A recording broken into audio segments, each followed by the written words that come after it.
സെനറ്റിന്റെ യോഗം, ആ യോഗം ചേർന്നത് നിയമപരമാണോ അല്ലയോ? അത് സംബന്ധിച്ച് എന്തെങ്കിലും ആശയക്കുഴപ്പം ഉണ്ടായിരുന്നു?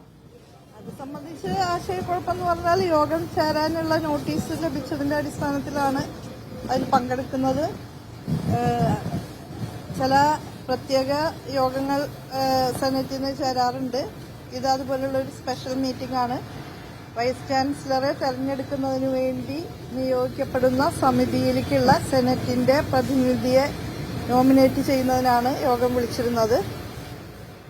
ബഹുമാനപ്പെട്ട ചാൻസലറുടെ അഭാവത്തിൽ പ്രോ ചാൻസലർ എന്നുള്ള നിലയ്ക്ക് അതിൽ അധ്യക്ഷത വഹിക്കുകയാണ് ചെയ്തത്.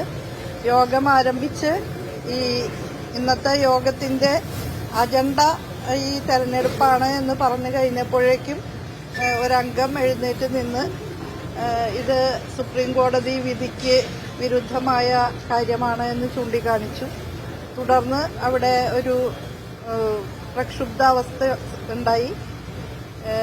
ഒരു അംഗം ഒരു പ്രമേയം അവതരിപ്പിച്ചു, മറ്റൊരംഗം അതിനെ പിന്തുണച്ചു. ഭൂരിപക്ഷം അതിന്റെ കൂടെയാണ് നിന്നത്.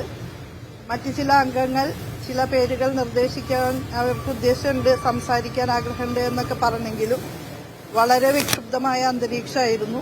തുടർന്ന് അവിടെ യാതൊരു വിധത്തിലുള്ള യോഗ നടപടികളും തുടർന്ന് കൊണ്ടുപോകാനുള്ള സാഹചര്യം ഉണ്ടായിരുന്നില്ല. അതിന്റെ അടിസ്ഥാനത്തിൽ യോഗം പിരിച്ചു. അത്രേ ഉള്ളൂ.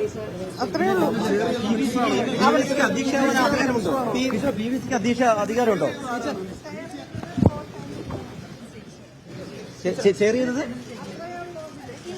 അധികാരമുണ്ടോ?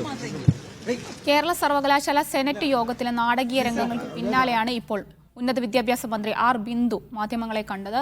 ഇതിൽ യോഗത്തിലെ പ്രമേയം അവതരിപ്പിച്ചെന്നും അതിന് ഭൂരിപക്ഷം നേടിയെന്നുമാണ് മന്ത്രി ആർ ബിന്ദു പറയുന്നത്.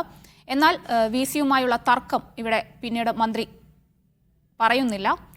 കേരള സർവകലാശാല സെനറ്റ് യോഗം നേരത്തെ ചേർന്നപ്പോൾ നാടകീയ രംഗങ്ങൾക്ക് സെനറ്റ് യോഗം വേദിയായിരുന്നു. മന്ത്രി ആർ ബിന്ദു പെട്ടെന്നെത്തിയ മന്ത്രി പ്രോ വൈസ് ചാൻസലർ എന്ന നിലയ്ക്കാണ് ആർ ബിന്ദു എത്തിയതെന്നാണ് മന്ത്രി പറയുന്നത്. VC-യും തമ്മിൽ തർക്കമുണ്ടാവുകയാണ്. തിരികെ